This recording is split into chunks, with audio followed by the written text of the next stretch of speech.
Our next question comes from Michael Swern of KRLX Northfield. Hello, Tori. It's a great honor and privilege to get to talk to you. Well, hi, Michael. Now, where are you calling from? I'm calling from one of the coldest places in the USA right now, -25. Oh, blimey. Exactly. I would have used a stronger word. Where is that? Northfield, Minnesota. Oh, right.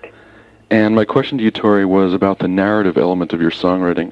In Little Earthquakes, it seemed like fragments of an autobiography. In Under the Pink, they seemed like short stories, perhaps, in the making. And I don't know quite what to make of Voice for Pele's lyrics and the order in which they're arranged. And I was kind of curious to see if you could explain that. Well, I suggest a bottle of red, Michael. A bottle of red? Okay, that's a good idea. And second of all,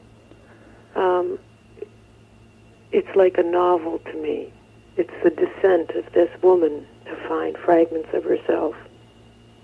And the record is very much in order of how the songs wanted to be presented. It kind of made it quite clear to me, even in the recording, where they wanted to go. There were two that shifted position by the end, but everything else, as I was even putting them down, I knew what the story was becoming. They were showing me the story. And it's a metaphorical work, so if you use your head, you're kind of in trouble. You have to really go from your senses. It's what things represent more than what a word means. It's association, and if you go through that way, then you're responding from your instincts and tastes and smells and that whole kind of response instead of analytically. This is the heart record. If you use your brain, you won't get it. So it's intended to have more of a visceral response, then?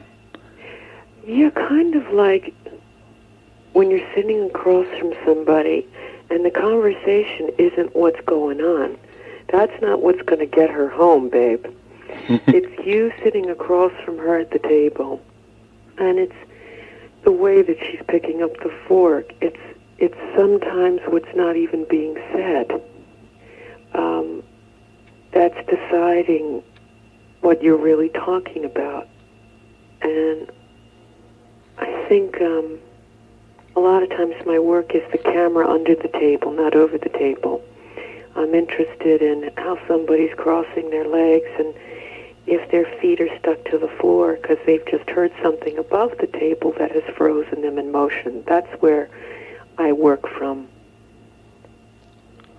If the order of the songs are so important, I was curious about the indented songs on Voice for Pele.